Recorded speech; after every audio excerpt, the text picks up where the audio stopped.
n'umugore ateye icyuma umugabo amara agahita avamo. Iyi nuko turahurura. Yamwishe nabi cyane. Ni ukuvuga ngo yakubise icyuma mu mara.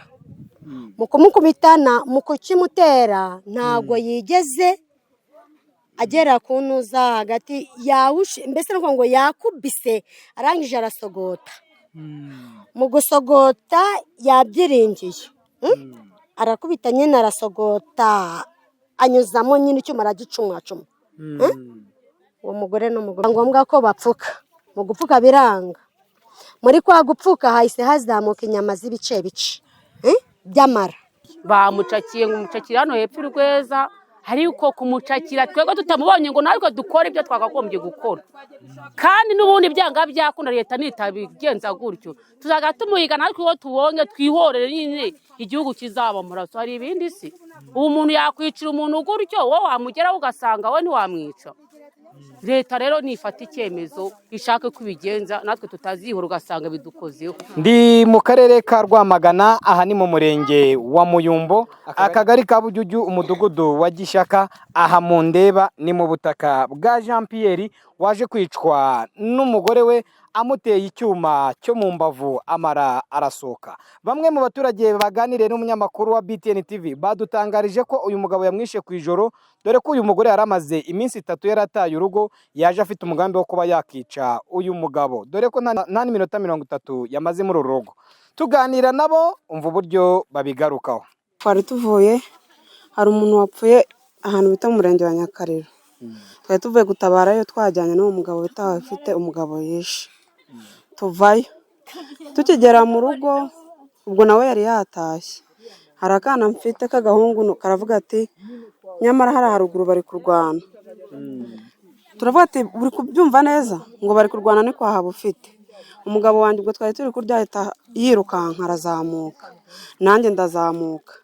Tugeraze hano dusanga agaramye hano mu muryango, mbona amaraso ari kuva hano kunda, nzamura agapira mbona amara yavuyemo. Barangije nyine ubwo bamushyira kuri moto bamujyana kwa muganga. Amara yari yasohotse? Yego. Njyewe urebye muri uru rugo byari amakimbirane, kuko bimaze igihe nyine umudamu we ni umuntu wakundaga kwibera mu kabari. Akunda kuba mu kabari nyine, ariko bagakeka ko hari umugabo wundi nawe bamufashe witwa Mugenzi. Umugabo rero akamushinja nyine ko arara mu kabari nyine akararanywa akaba n'indaya. Umugore rero uko byakomeje gutyo byageze no mu ubuyobozi bw'umudugudu buraza, umugabo agera ubwo ahunga, bamugira inama yo kugenda, nyuma nyine aragaruka kubera gukunda abana be. Ubwo rero nyuma umugore nibi bijya kuba yari amaze iminsi 3 ngo atahaba. Ati musogose icyuma? Atahaba, nuko mukuza rero nyine yaje afite iyo migambi yo kugira ute, kuko urukumva byarateguwe n'ubundi ngo icyuma yagikuye aha. Icyuma yagikuye aha, yamaze iminsi 3 atagera hano. Yakimuteye hano mu rubavu nyine yamara arasohoka. Ubwo rero urumva ngo yaje asanga abana bari kurya na se wabo, nuko ngo bamubwira bati wihagarara hejuru y'abantu bari kurya. Umugore ngasohoka gakeya nyine, urumva aho umugabo rero ngo agiye kumubariza gutyo, we ntago yavuze ngo banatongane, ngo yahise amukubita icyuma nyine. Cyane nuko ubw'induru biravuze, natwe duhurura tuza burya dusanga umugabo nyine bamujyanye kwa muganga, ariko yahita agwayo. Ati umugore yari yacitse ariko yafashwe? Umugore nawe yafashwe mu kanya. Ubwo rero nyine iryo joro twakoze nyine ibintu byo kumuhiga, biba ninjoro kubera ko nta matoroshi na mu gitondo. Ariko hari ahantu yakoraga ku mugore witwa Mama Nasi, niho abantu bagiye, noneho we yabonye abantu nyine agira ubwoba bava muri ibyo bihuru. Hari umugabo witwa Eric, ni umujyanama, umugore we ndumva ari umuyobozi mu mudugudu wundi wa Witega. Aravuga ati reka ngeyo bano bantu mbitabaze bampururize abayobozi, kuko bari abantu nibamfata barahita banyica. We yagiye rero ngo atakamba ati mu ntabariza abayobozi batanyica. Ubwo nyine nabo bahita bahamagara ubuyobozi, noneho ubuyobozi bwo kagari nabwo bahamagara ku Muyumbu.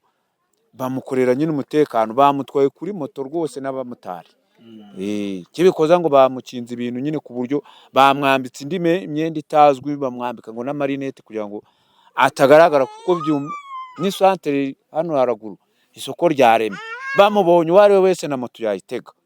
Umugore yishe umugabo, amwishe yari amaze icyumweru agiye atagihari.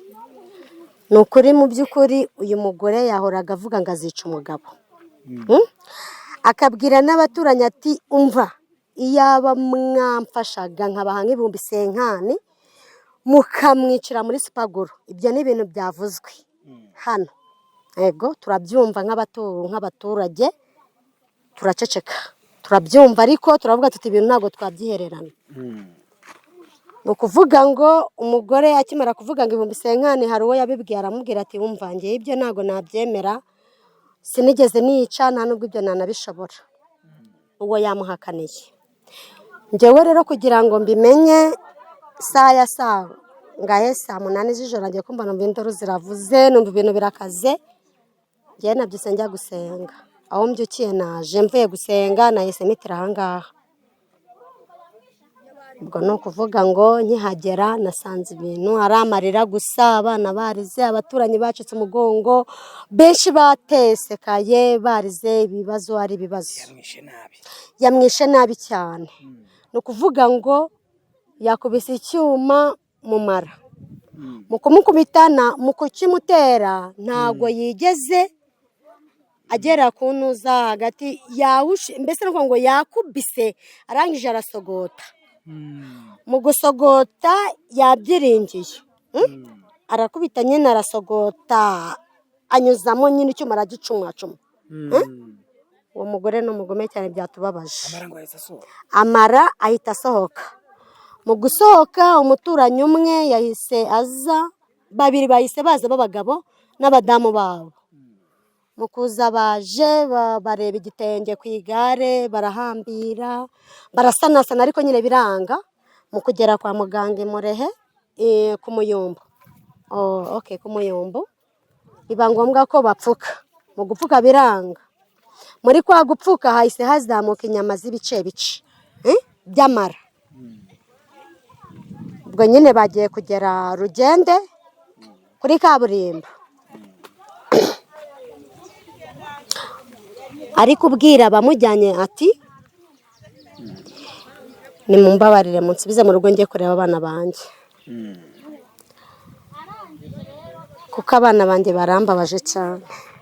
Abandi batereka tukugeze kwa muganga. Upfa ngo bavuye hafi Rugende ya kaburimbo, umwuka warangije gushiramo. Kandi ngo uyu mugore yari yarahukanye.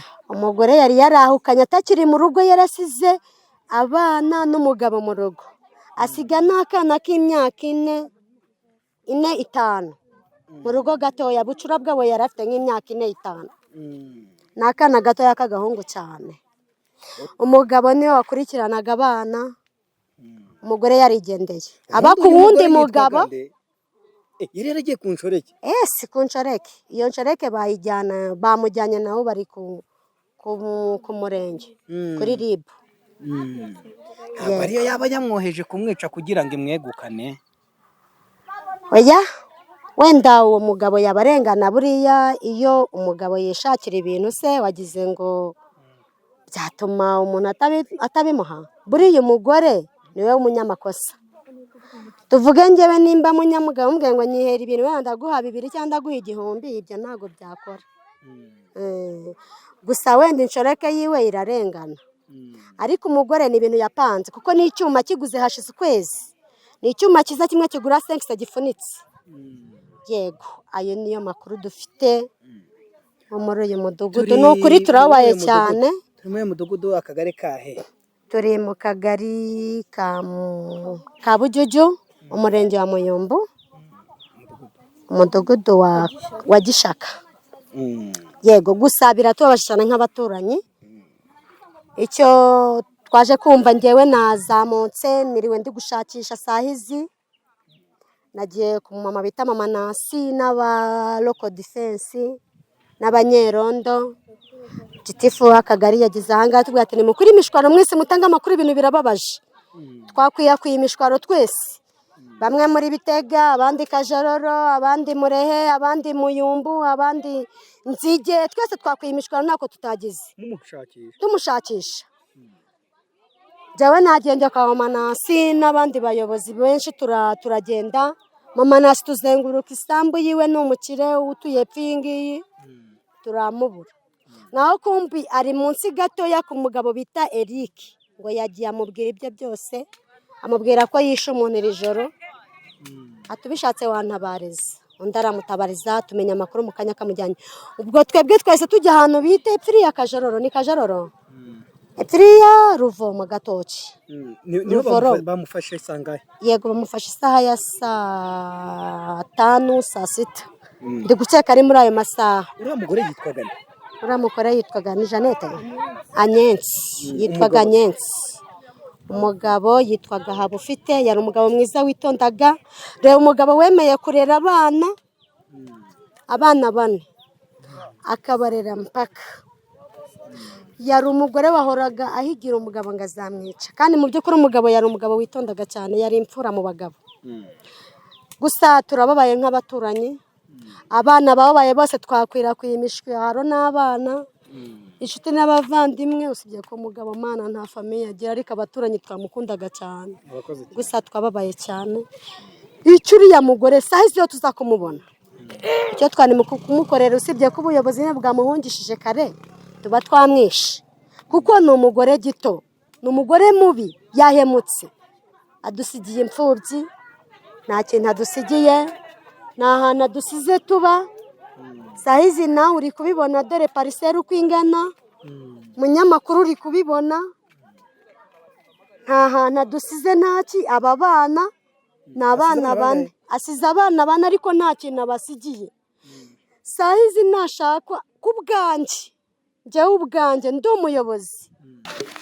Noneho ubwo ngubwo ngeze mu rugo, maze kugera mu nzu, numva induru ziravuga. Zimaze kuvuga, nasohotse njya hanze, numva abana bari gutaka ati papa yarapfuye, papa yarapfuye. Ubwo nyine twahise tuza, dusanga umuntu aragaramye. Yamuteye iki? Ngo ni icyuma ngo yamuteye. Yagiteye bene aha ngaha gutya. ibintu kuko nuko ibintu birumva turayoberwa, turirukanka ibihuru, turirukanka hehe hose, umuntu turamubura, tugeze ubwo turare pfiriya ku biro by'umudugudu. Ubwo abayobozi baza kuhadusanga, twahavuye saa 10 z'ijoro, turaza turaryama. Mu gitondo nuko nanone twabyutse ari uko nguko tumushakisha, turamubura, ariko maze kumva ko yafashwe. Iyi nkuru yaturenze twe nk'ababyeyi. Ibaze nk'umugore nyine, nk'umugore kumva ngo yishe umugabo, noneho byongeye akamwica atari n'impanuka. Hari ukuntu abantu barwana wenda umuntu akitabara, ariko kuba yari yabigambiriye ni umugore mubi. Uriya mugore rero yari umugore mubi, kuko nanjye ndamuzi, najyaga mubona hariya no ku muhanda. Umugore ni mubi, wavuga ibye kuko turabizi, urumva. Gusa ye umuntu wakoze icyaha harirwa byinshi, ariko uriya mugore tumuzi byinshi cyane. Yamuteye icyuma, yamugisha. Njyewe rero kumutera icyuma, nanjye nagiye kumva nka saa 3 n'igice, saa 4 barahamagaye umuntu utuye hano, kuko njye ntuye hariya hirya. Baravuga ati umugore Habufite baramwishe. Muhereza umugabo turamira abana, nyamara kuko twe dufite akabari hano ruguru. Ati nyabona hariya Habufite baramwishe. Noneho nyuma tuza ku gitoro kumva ngo arapfuye.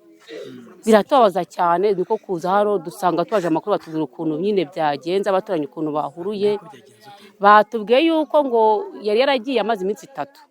Batubwira ko mu kugenda kwe yagiye ngo yatwaye n'imyenda, ariko ngo agarutse aje arakomanga.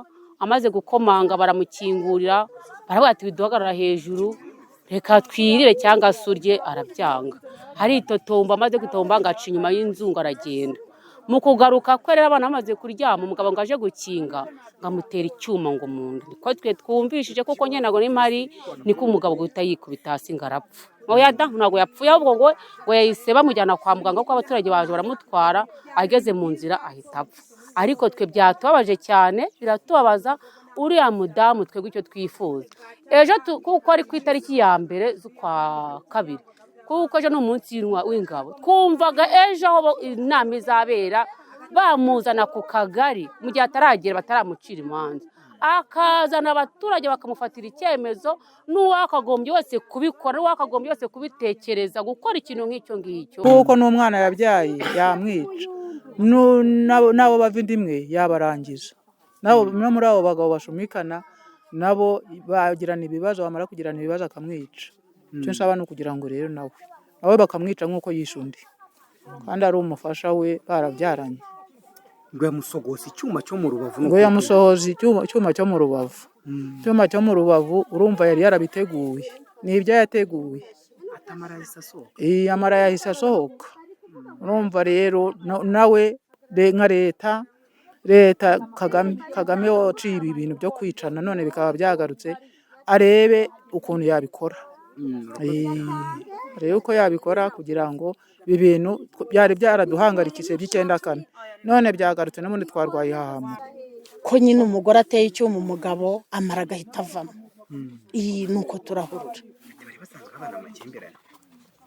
Erega amakimbirane, nta makimbirane yandi, uyu mugabo yari yaremeye ingeso, yari yarakenyeye arakomeza aravuga ati kanemera ingeso. Ntabwo umugabo azi kurwana, ntabwo umugabo azi kugira ute, yari umugabo warwanaga ishyaka ry'urugo rwe. Ntabwo rero ibintu byo kuvuga ngo bakimbiranaga, ni uko gusa umugore yazaga akamuturaho inzugi saa 9 saa 8, ariko mu by'ukuri pe wananiranye wabaye igihazi, utubahaga abantu bakuru be, utubahaga nyina umukecuru wiyubashye, utubahaga abagore bagenze, kuko ntibagaho wamushaka ngo umubwire uti nyamuneka ibintu uri gukora babyita ngo iki. Reka inkuru mu Kimusozi, inkuru yewe ni inkuru mbi gusa, kuko no kuvuga ngo umugabo wese bagiye kujya aratubwira ati nawe uzantera icyuma, nimuvuganaho gato ati n'undi muzatwiyicira. None se ugira ngo ni iyihe nkuru adusigiye? Ubuse kuri umusore watinyuka kujya kurambagiza hano? Hari abakobwa beza ariko ntiwahaza, bavuga utazanyica nka nyoko. ati yamuteye icyuma mararasohoka, yamuteye icyuma mararasohoka. Barazingazinga bajyana kwa muganga. ati yaranamaze iminsi yarahukanye umugore. Ntago ari ukwahukana, yari ikirara agenda akarara, iyo ashaka akazagaruka. Ntago ari ukwahukana, yahukana se ko umugore yahukana kubera ko umugabo wenda yanamukubise, kuko umugabo atahashye, kuko umugabo yamutoteje, umugabo waha ko yari imfura y'u Rwanda, ubundi ubwo uravuga iki? Ntacyo ni ukwahukana se, n'uburara. N'uburara yabaga mu kabari, yibera mu kabari, yari umunywi, yari n'umusambanyi. Aya makuru yaje kugarukwaho n'umuvandimwe wa Nyesi wishe umugabo we, avuga ko n'ubundi uyu mugore yari yarabananiye, yaba mu muryango ndetse no mu nshuti n'abaturanyi. Nawe yagarutse ku byerekeranye n'igikorwa murumuna we yakoze cyo kwica umugabo we amuteye icyuma amara agasohoka. Ubundi ahangaha ni kwa murumuna wanjye, ubwo nyine bampamagaye bambwira ko murumuna wanjye yishe umugabo we. Ubwo mbese ntayisenza nijoro, mpageze nsanga bamujyanye kwa muganga. Ndababaza nti si uwo muntu wakoze ishyano ari hehe? Yaducitse. Ndavuga ntabwo turi umushaka ngo tumubone, twaraye turi mu kumushaka turamubura muri iryo joro. Kwe byaje kugera mu masaha 7 saa 8 maho ngaho, batubwira ko uwo bajyanye kwa muganga apfuye. Yamusogoza icyuma cyo mu rubavu, yamusogoza icyuma cyo mu rubavu, amara rwose agaruka inyuma, azi inyuma. Ubwo rero rwose uriya muvandimwe wanjye ni murumuna wanjye, nagiye nza kenshi tukicara nkamubwira ariko se wose ko ureba ukuze ufite inkume ebyiri zirambagizwa, kuko ibintu urimo wabivuyemo. Icyansubiza arambwira ngo uzamenye iby'iwawe mu rugo, ibyanjye uzabireke. yikonderaga abagabo. Mva ubwo akambwira ati ahubwo taha ugenda ujya iwawe cyangwa ujye kwa nyoko, kuko iwacu ni hano haruguru iwanjye ni hakujya mu Bihembe. Ubwo akambwira nti none se ugiye he usize abana kure babonije, kandi ubona bandi bana wenda ntabahari, n'umugabo yagiye mu kazi, wabwo hashitse guteka abana bakaza ngumva ngo nteka, ngo ndagiye ngo ndi ku kirandevu. ubwo mbese akagenda nk'ejo nkajya nkumva ngo yaraye mu kabari, ubwo akaba n'igihe ari mama umpamagaye ngo mbega urabizi mukuru wawe mu kabari byacitse, bari barimo kumukubitiramo, bari barimo baragundagurana, nuko ubwo ibintu bikambabaza, mbese ubwo bikambabaza agira n'ubwo avuga ati ngewe kwa mama nzasubira ari uko mama yapfuye, ubu ntabwo nyiri kumwe nawe, nzasubira ari uko yapfuye. Kuva yajya muri ibyo bintu ntabwo ngiye gusubira iwacu, wapi, ntabwo yasubiyeyo. Ubwo noneho yajya mu kabari bakubitanye n'ubwo n'umugabo w'iwanjye, ubwo ugasanga bashatse kurwana, akamucyurira ati ni wowe urya iby'iwacu, ni wowe mukwe, ni mwebwe bana. Akavuga ati se koko iwanyu ko ntajyayo, ko mukuru wawe wenda ari ujyayo, niyo yagiyeyo ahabwa nk'umubyeyi, nawe ujya ujyayo ntawe waguciyeyo. Bakomeje bagaragaza ko uyu mugore akwiye kuzanwa mu nteko rusange, akaba ariho yaburanishirizwa kugira ngo abere n'abandi urugero, kandi akaba yahanwa by'intangarugero bitarimo kujenjeka, akaba yanahanwa igihano cy'urupfu. Yese mubyeyi yahanwa ikihe gihano? Rwose mutubabariye mwamuzana mu nteko rwose tukareba nuko arimo no guhumbaguza. Icyemezo nsaba leta abo bamwica bakamwica, nicyo nsaba, kuko n'umwana yabyaye yamwica, n'abo bava inda imwe yabarangiza, no muri abo bagabo bashumikana nabo bagirana ibibazo, bamara kugirana ibibazo akamwica. Icyo nsaba ni ukugira ngo rero nawe bakamwica nk'uko yishe undi, kandi ari umufasha we barabyaranye. Icyo kintu kirakenewe, ariko kibaye nanjye mwamfunga. Yabavuga iki ko yabaye igihazi, ko ari umugore wavugiraga ku mutsi w'iryinyo ubona yarabaye arya. Mwamwitaga nde? Yitwaga Nyenzi. Ariko utamubwira uti nyamuneka ko uzengereje umugabo, agahita akubwira ati ninamuzengereza se, yari yaragize atya. Oya, turasaba, dore aba bantu nta sambu bagira n'aha bafite gusa, turasaba ko leta byibura yareba izi mfubyi zisigaye, rwose barebe ukuntu babatera inkunga. Ni abakobwa, harimo uduhungu dutoya, rwose ni abakobwa. Turasaba inkunga rwose, aba bantu babiteho. Twababaye cyane, icyo uriya mugore sahizi yo tuzakumubona, icyo twari kumukorera, usibye ko ubuyobozi bwamuhungishije kare tuba twamwishe, kuko ni umugore gito, ni umugore mubi, yahemutse. Amakuru y'uyu mugore wari uzwi ku izina rya Agnes wishe umugabo wamuteye icyuma cyo mu nda yaje gushimagirwa n'umuyobozi w'akarere ka Rwamagana Bwana Mbonyumuvunyi Rajabu, avuga ko uyu mugore yari yagerageje gucika ariko yaje gufatwa akaba yashyikirijwe polisi. Twayamenye yaraye amuteye icyuma mu nda, yari umugore ubona ubwo ufite imyitwarire mibi, amutera icyuma mu nda aramukomeretsa, bagerageza kumujyana kwa muganga, akigerayo yitaba Imana. Umugore aratoroka, ariko ubu twamaze kumufata, yafashwe yari arimo guhunga, afatirwa mu mudugudu wa Bitega muri Muyumbu, amaze gushyikirizwa polisi. Ubutumwa ni ubuhe? Abaturage bakwiye kwitwara gute mu gihe bafitanye amakimbirane? Icyo twababwira ni uko amakimbirane ni mabi, amakimbirane arasenya, atera n'ibibazo nk'ibyo byose. Twabagira inama yo kujya begera ubuyobozi igihe hari ibitagenda neza, abayobozi bakabafasha kubikemura, aho kugira ngo bajye bashaka kurwana no kubihisha no gukinga barwane mu mazu, ahubwo ni uko bajya babishyikiriza abayobozi, noneho abayobozi bakabafasha kubikemura. Gusa abaturage bo muri aka gace bakomeza kugaragaza ko intandaro yo kuba uyu mugore yafashe umwanzuro wo kwica umugabo we amusogosa icyuma yaba yaturutse ku mugabo wari warinjiye uyu mugore akamuyobya ubwenge bwo kwita ku muryango we, dore ko n'icyuma yicishije umugabo we cyaje gusangwa mu rugo rw'uyu mugabo wari waramucyuye nk'umugore. Gusa abaturage bavuga ko uyu mugabo Inyasi wari inshoreke y'uyu mugore nawe akwiye gukurikiranwa akaba yaryozwa iby'uko icyuma cyishe uyu mugabo cyaje gusangwa mu nzu ye. Ubu dukubutse aha, urebye muri iyi nzu iri inyuma yanjye harimo udutebe dutatu, akarambuye ndetse n'akasheze. Bamwe mu baturage bari batabaye nitwo bicayeho. Nta mwana utamba, nta mubyeyi winjira. ubwoba ni bwose, gusa bavuga ko iyi ari inkuru y'incamugongo. Gusa bamwe mu babyeyi bavuga ko uyu muryango wari usanzwe ubana mu makimbirane. Umugizi wa nabi Agnes yaje gutabwa muri yombi, kugeza ubu arafitwe n'inzego z'umutekano, gusa baje kumufata byagoranye. Bamwe mu baturage bavuga ko ari Imana yakinze akaboko, iyo bamufata nawe bari kubanza bakamwitaho neza. Pierre Imana ishimwe, BTN TV mu karere ka Rwamagana.